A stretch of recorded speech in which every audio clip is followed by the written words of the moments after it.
is more substantial and has to do with our class, and that is that I'm struck as I step back and think about the discussions we've been involved in over the last several weeks. I'm struck by the contrast between the dominant worldviews of Western civilization. On the one hand, you have essentially atheism.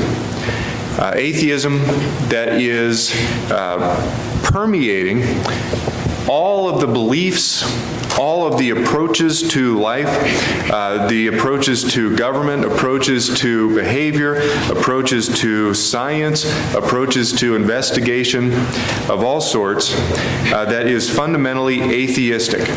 And then on the other hand, the worldview of theism, and more specifically Christianity. There could not be a greater contrast between these two worldviews. I imagine this scenario in my mind of, and you've heard the illustration of someone standing up on a chair and someone standing down on the ground, and there being some sort of tug of war between the two. And we talk about how it's easier to pull the person up on the chair down than it is to pull the person on the ground up to the level of the chair. But I imagine a sort of equivalent tension that's going on between these two worldviews, atheism and theism. It's as if we as human beings find ourselves suspended between the animal world and God. We are somewhere in between the monkey and the Creator in terms of our moral capacities and our constitution and the way we've been put together by God. And the one worldview is pulling us down, or trying to pull us down, trying to reduce us to nothing more than physical processes, nothing more than the stuff that our bodies and brains and hearts are made of. And on the other hand, there is God and the theistic worldview that would pull us up. Austin, in his prayer, used the word grow. He asked God that we could grow. That is, that we could become better than we are now and come closer to God, be more like God, more like Christ. That's pulling us up. That's the direction that we want to go. On the other hand is the atheistic worldview that would drag us down and tell us to be more like the animals, because after all, that's what we are. What a contrast. What a contrast. With those thoughts, I want to jump back into the moral argument. And so we started this last week, and we phrased it in the way that you see on the screen behind you. This is modeled after William Lane Craig's presentation of this argument, but it's been made many times for hundreds and hundreds of years in almost exactly the same form. And so let me just remind you of what it says and how it goes. This is an argument ultimately for the existence of God. The first premise says, if God does not exist, then there are no objective moral values and duties. And we spent a good bit of time last week talking about what we mean by objective. What's the opposite of objective, did we say? Do you remember? Subjective, exactly. So we talked about objective versus subjective, and then we talked about what a moral value is and what we mean by that, and what we mean by a moral obligation or duty. The second premise then is that there are these things called moral values and duties, and they are objective. That is, they transcend the subject, the individual. They are objective, independent of how I may feel about things or you may feel about things. So those two things together logically requires, and actually this third premise, or third statement, it's not a premise, it's the conclusion. The conclusion there follows necessarily from the truth of Numbers 1 and 2. That is, if 1 and 2 are true, it is impossible for the conclusion to be false, because it's a logically valid argument. And so the question then becomes, is we want to establish the conclusion, can we establish the two premises? Okay? So if there are objective moral values and duties, and if it's true that if God didn't exist, there would be no objective moral values and duties, then it has to be the case that God does exist. We pointed out that the first premise is logically equivalent to just a restatement of those things. So if we switch the first and second parts of number 1 in that implication there, if we turn those around and negate them both, the statement is equivalent. That is, if there are objective moral values and duties, then God does exist. And that's equivalent to the first statement, so we can say it in either way we like. If we want to take as our assumption a positive statement, then we can use this second formulation of premise 1. We can say there are moral values and duties, and then make an argument to conclude that God does not exist. Or if we want to take a negative orientation and say that God does not exist, then we can proceed to the second part, as you see the premise written in number 1 at the top there. But this is the essence of the moral argument, at least one formulation of it. Do you have any questions as we get going and move beyond that argument? Questions or comments or thoughts?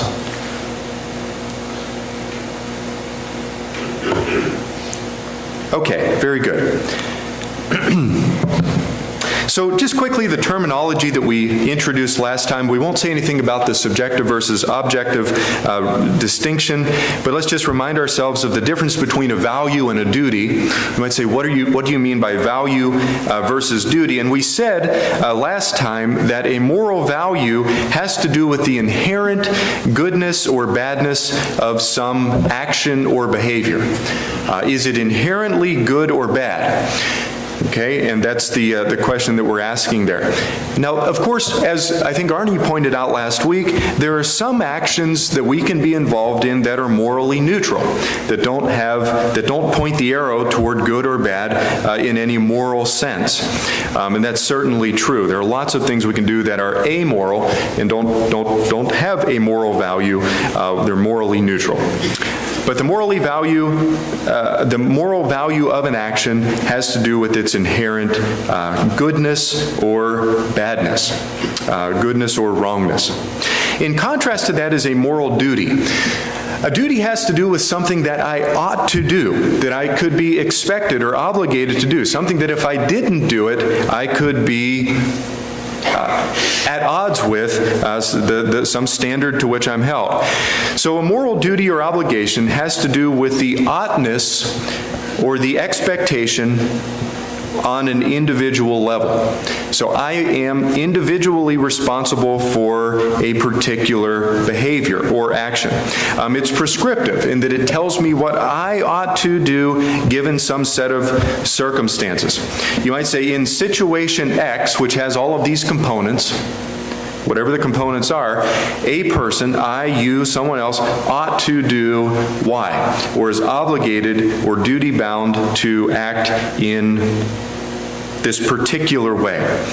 So the contrast might be something like this. It's morally valuable to be a firefighter, okay, to dedicate your career to being a firefighter and to take that career seriously, to do your best to be diligent in your training, to be responsible to the job, to show up on time, to be reliable. All of those things are morally good.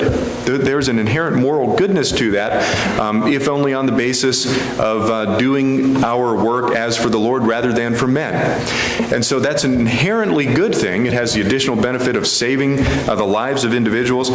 So it's unquestionably morally valuable to be a good firefighter, but I'm not morally, as an individual, bound to that particular choice of life or duty. Now, I'm generally bound to be a morally good person, but I'm not bound to that particular morally good thing. So duties have to do with my circumstances and what I am therefore obligated to do, in contrast to the moral value of an action, which is generic and may not automatically be prescriptive for my situation, may not tell me what to do necessarily. So that's something of a distinction between value and duty. But the second premise, again, is that there are objective moral values and duties. So that brings us then to the point. Okay? The point of all of this. So the distinction between moral value and moral duty is important on some level, but at the same time, the fundamental point is that there's a moral dimension to reality, a moral dimension to our lives that goes beyond all of the things listed on this slide. It transcends these basic, I would say almost animal level needs and activities that we involve ourselves in, and I use that term animal level loosely, just to distinguish it from a higher level, a level in which God is particularly interested. So the point here is that there is a moral dimension, and that's the argument we need to make. That's the premise we need to evidence to be able to conclude that there are objective moral values and duties. There is a moral dimension. That's the question, though. Is it true that there is some higher level to which we are called, in which we operate, a higher level to which the activities of this life correspond in the spiritual realm? So, for example, the moral dimension, we would claim, transcends our specific individual day-to-day jobs. We have a job for a certain purpose, and I talk to teachers a lot of times who say, I teach not for the money, I teach for the love of teaching. Okay, fine, good for you. I teach for money.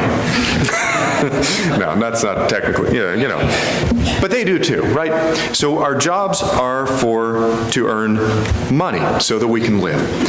That's a fundamental necessity of life. Luke chapter 10, verse 41, kind of brought this out in my mind a little bit. You can see what you think about it. In this context, you remember Martha's running around serving, and she's upset with her sister for not assisting, and she complains to the Lord, and he says in verse 41, Luke chapter 10, Martha, Martha, you are worried and troubled about so many things. So many things, but there's something more important. One thing is needed. Mary has chosen the good part, which shall not be taken away from her. That is pointing to, if not explicitly talking about, this higher dimension, this higher calling to which we as human beings, which yes, have physical bodies, but this higher calling to which we are called. Secondly, what about luxury? I'm reminded of the rich man and Lazarus and something that's said in the account to the rich man. So Luke chapter 16 and verse 25, Abraham said, Son, remember that in your lifetime you received the good things, and likewise Lazarus evil things. Now I think here evil may be in a sense of unpleasant physical existence. He did not have the elements of luxury that the rich man enjoyed in his life. He had good things. Again, I think that those may be morally neutral things, but things that provided him with some level of comfort, luxury. And likewise, Lazarus evil things, but now he is comforted and you are tormented. So there's a contrast between this physical realm and the moral realm, the moral dimension that is just as real, we would say, as the physical. So jobs, luxury, physical necessities for our survival. Matthew chapter 6 and verse 25 brings this out to us clearly, I think. Matthew chapter 6 in verse 25, therefore I say to you, do not worry about your life, what you will eat, what you will drink, nor about your body, what you will put on. Is not life more than food, and the body more than clothing? Jump down to verse 33. The moral dimension comes out to us here clearly. Seek first the kingdom of God and his righteousness, and all these things shall be added to you. So physical necessities are necessities. They are just that. But they're necessary for our physical survival. They do not attain to the level of the moral, generally speaking. The length of our lives. The length of our lives. Matthew chapter 6 and verse 27, same context.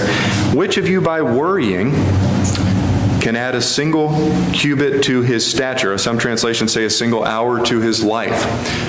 In what way can we extend our lives by worrying that is of no value to us, no ultimate, no transcendent value to us? Verse 33 again, seek first the kingdom of God and his righteousness. And so the length of our lives is not attaining to the moral dimension, but we believe there is a moral dimension that transcends these things. What about personal happiness? James says in James chapter 1 and verse 2, to consider it all joy when we enter into trials. My brethren, count it all joy when you fall into various trials, knowing that the testing of your faith produces patience. Patience has a perfect work. And he goes on there. And so personal happiness is not the ultimate goal for the Christian. If you can get a little bit of happiness, that's good. That's great. But that's not the ultimate goal. James tells us to consider it joy when we encounter trials, because there's a transcendent value to those trials that take us, that operate in a moral dimension that may not always be visible or obvious or apparent to us, but is nonetheless real. And these things go on. So we could talk about transcending our interests, our hobbies, things we do every day, things we like to do, things that we don't like to do, recreational activities and things. These are fun and valuable on some level, but they do not reach to the moral level. And the question then is there a moral dimension? How do we know that it exists? How do we know that it is real? So the moral argument, I think, can be reduced, and we've already seen the sort of logical formulation of it, but it's also useful, I think, to formulate it in terms of questions.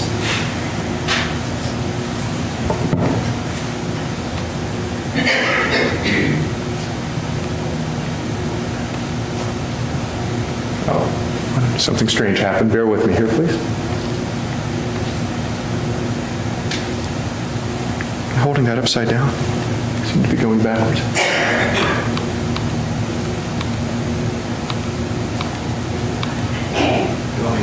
No, it's okay. I found it, but I was just going in the reverse direction. It was going backwards.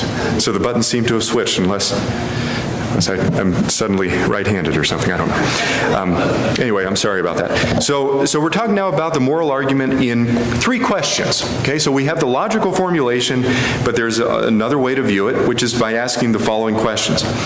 First of all, how do you know that the moral dimension is real? Okay, how do you know that the moral dimension is real? That's a question of the existence of objective moral values and duties. How do you know that these things are real? Secondly, how do you know that these moral values and duties are objective? That is, that they go beyond what you individually or personally or I individually feel about or think about the matter. How do I know they're objective? And finally, what is the basis of morality?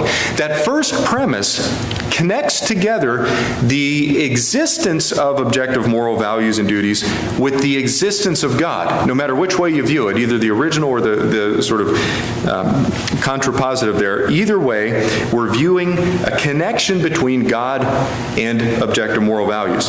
And that gets to the basis, the question of the basis of morality itself. Is it possible that Bonnie and I or Josh and I could get together and competently and in a valid way come up with a moral basis? A basis on which we could then, the two or three of us, could tell everybody else how we ought to behave and what's right and wrong and how we ought to conduct ourselves. Is that possible? Is that a possible thing to do? The first premise has as its underlying assumption that that's impossible. That is, the only way to come up with objective basis for morality is to embed it in a transcendent God, in a God who is wholly different than we ourselves are.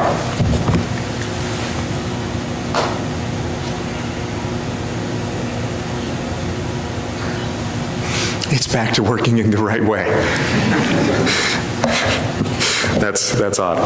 Okay, so the first question then is, do moral values exist?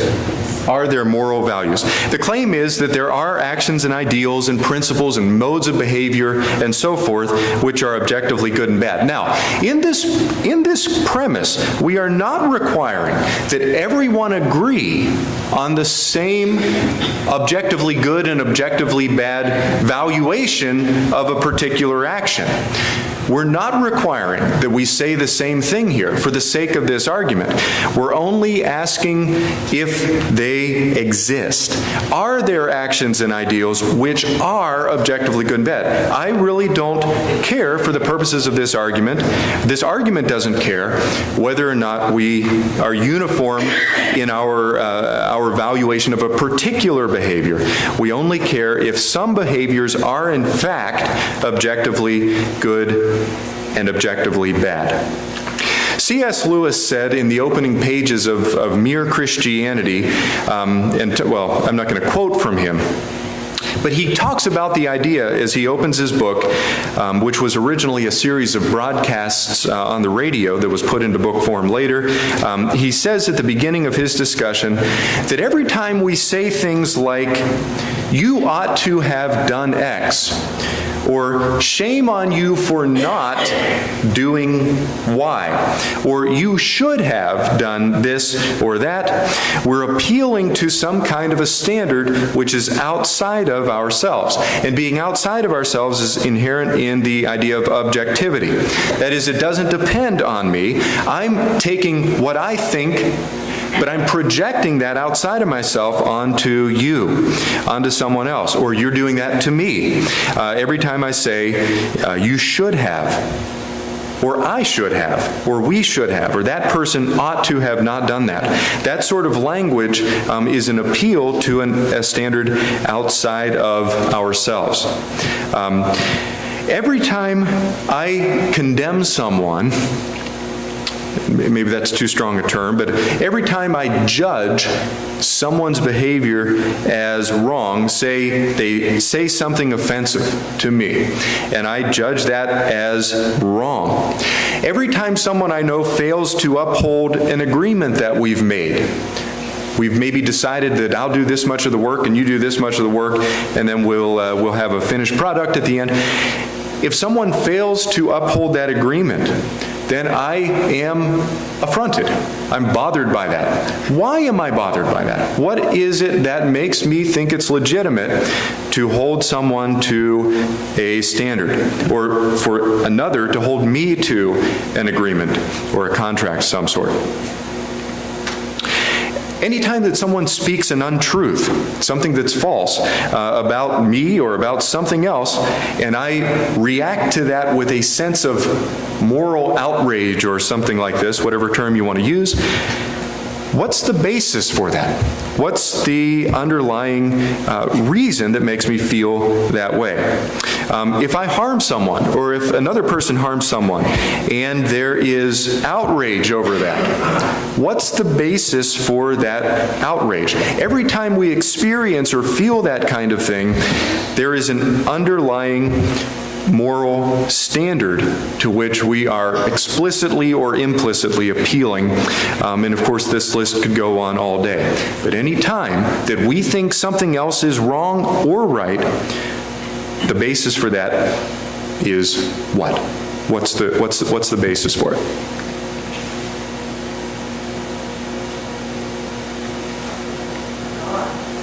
God is the basis for it, okay, is what we would say. Very good. So, in the Anthony Flew debate, so with Thomas Warren. Thomas Warren debated Anthony Flew back in, I don't know, in the 80s maybe? 78, I think. 1978. And in that debate, he made a particular point of the sort of thing that C.S. Lewis was talking about. Now, C.S. Lewis did his radio broadcast on which Mere Christianity is based during World War II, I believe. So these ideas are contemporary. But the Nazis, in their defense, after they had been overrun and overtaken, were taken to trial in the Nuremberg trials and put on the stand. And they were condemned, many of them for their behavior. You can watch some of this on YouTube even. Some of the closing arguments and so forth were recorded and can be viewed, and it is a very dramatic thing to watch.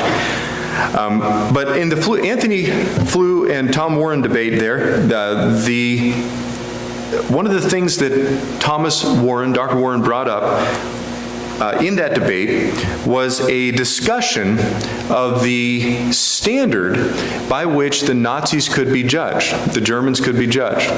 Okay?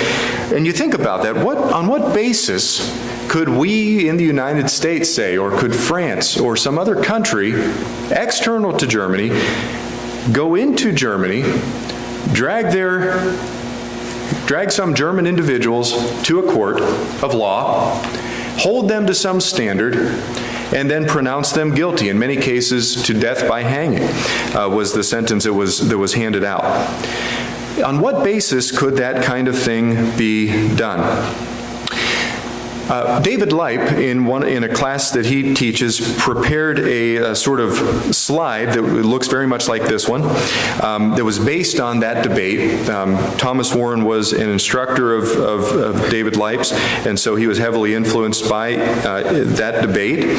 But he said the following in the debate. He said, "The accused Nazis made a defense that is basically as follows," and so this is something of a summary of the defense, and you can read the defense that they made in detail and a lot of analysis of it. But they said basically, our society, the German society, had its own desires and needs and preferences and decided to conduct itself in a certain way. We made our own laws. A law is a sort of standard. It's a basis, it's an objective standard on some level because it comes outside of the individual and it applies to all individuals in the nation. The laws commanded us, they said, this was the basis of the defense of the accused Nazis, commanded us to exterminate Jews. So there's a law in place, the German law, that commanded us to act in a certain way toward Jews and others. Thus, it would have been wrong, their defense went, to not obey the law that we were subject to. And then they complained, or as part of their defense, maybe complain is not the right word, but as part of their defense, they said that they were being tried in an unfair way. That is, they're being tried by the law of some other society, a society outside of Germany. And so that was their defense. We have our own laws. Our laws led us in this direction, and therefore we should be left alone in this regard. But those who were accusing them, and in particular R.H. Jackson, who made closing remarks in the Nuremberg trials, said that the prosecution was trying them according to a higher law which transcends, or I don't know if the word was transcends or rises above, I've seen both in quotations, but transcend or goes beyond the provincial and the transient. It goes beyond the provincial and the transient. Now, the provincial has to do with space, location, political boundaries, geography, how a nation happens to cut out its boundaries and what it's able to defend. That's the provincial.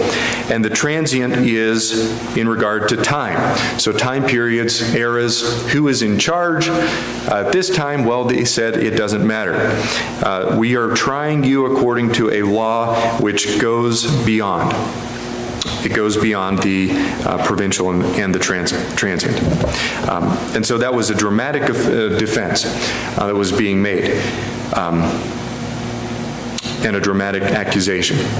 And so the question here that we find ourselves dealing with is it correct that the Germans did objective wrong when they were doing what they were doing in the 30s and 40s? Was it objectively wrong, or was it just wrong from our perspective? So that from within their own framework, their own nation, what they were doing was not objectively wrong in a way that transcended boundary. So when we think then about objectivity, One way to ask ourselves about the existence of the objectivity of moral standards and duties and so forth is to consider what it would look like if there is no objective moral standard. That is, if there is no way, no reasonable basis on which I can say that a certain activity is right or wrong, then the following conclusions have to be true. Number one, the Nazi defense was essentially a valid one. It was essentially correct. And the Allied prosecution of the Nazis was essentially invalid. That is, they had no real right to say that the German approach was wrong. Number two, abortion on demand is not inherently wrong. It may be distasteful to us. It may bother us. We may have some sensitivity to it, but it could not be inherently wrong if there is no objective moral standard. It could not be objectively wrong. We may think the process is disgusting. We may form coalitions that fight against the process, but at the end of the day, there is no objective basis on which we could say that it is wrong. And if you say there is, then you are acknowledging an objective moral standard. Number three, we could form contracts. If there are no objective moral values or no moral standard, we could form contracts with others, small groups, two of us, more. We could form a contract wherein we agree to treat one another according to some code of conduct, some particular way of behaving. But if there is no objective reason not to break the law, then we are free to do so as long as we can find what we consider to be a reason. That is, I've formed some contract, but maybe it's in my advantage to, for some reason, to go around that contract and break it and take advantage of you. And there's no objective basis on which we could say such a thing is wrong if there is no moral standard. In conclusion, then, if there is no objective moral standard, morality is nothing, this is a little bit silly, so I hesitate to say it now, but it's nothing but a glorified agreement that we make between parties who are interested in some eventual outcome, something like a homeowners association that we might put together. If there is no objective moral standard, nothing can be declared to be wrong. Nothing can be declared to be right, but typically the more bothersome side of that, at least from an emotional perspective, is that nothing could be declared to be wrong. Do you have any questions about that? Questions or thoughts?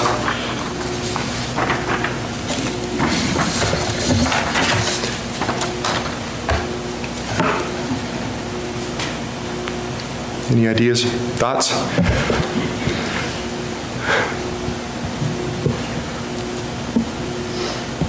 Okay, very good. So, moving on then. One final argument in favor there of premise 2, which again is that objective morals and moral values and duties exist, is the idea of uniformity in our moral sense. And I don't know how strong this argument is. You can decide that for yourself, but it is something of an argument in support of the existence of objective moral values. There is uniformity across cultures, across time, across nations, and from place to place, in the sense of morality. And this was a point that C.S. Lewis brings out in the same book that we referenced a minute ago. That is that there's broad agreement across cultures in what is right and what is wrong. So there's broad uniformity in our moral sense. He says that many cultures exhibit a large overlap in the moral arena. That is, what is considered to be right or wrong in one culture is likely to be considered right or wrong in the same way in another culture. In Romans chapter 2, starting in verse 9, we see this sort of idea play out from a biblical perspective. And the context here is slightly different than the context that we're dealing with currently. God is not partial to anyone is an essential part of Paul's argument here, and that actually is said in this passage. But we also see that there is value on God's part when someone follows their nature. And that's the literal word that's used there. We'll see down around verse 13 and 14. Nature is used, some translations have it as instinctively and so forth. But God is appreciating, in some sense, following the right dictates of conscience. So listen to Romans chapter 2, starting in verse 9 and following, and we'll go through this quickly. Tribulation and anguish on every soul of man who does evil, Jew first and also of the Greek, but glory, honor, and peace to everyone who works what is good, to the Jew first and also to the Greek. Verse 11, for there is no partiality with God. For as many as have sinned without law will also perish without law, and as many as have sinned in the law will be judged by the law. For not the hearers of the law are just in the sight of God, but the doers of the law will be justified.